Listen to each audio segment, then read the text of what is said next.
Hey guys, guess what? I'm changing the oil underneath of my car.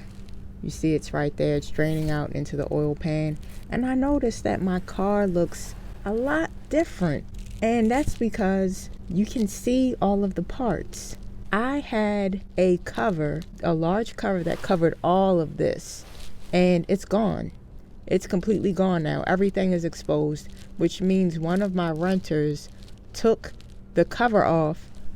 As to why, I'm assuming maybe to steal parts. I don't know, but why would you have the reason? What reason do you have for taking the entire cover off? And the bad thing about it is I don't know who did it, because this is not something I check after every rental, which I might have to change now.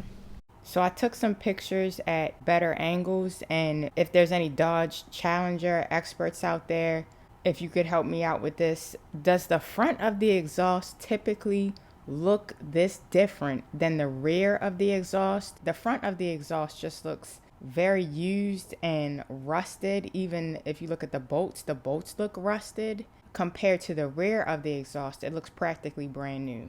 So could this have been something that they potentially changed?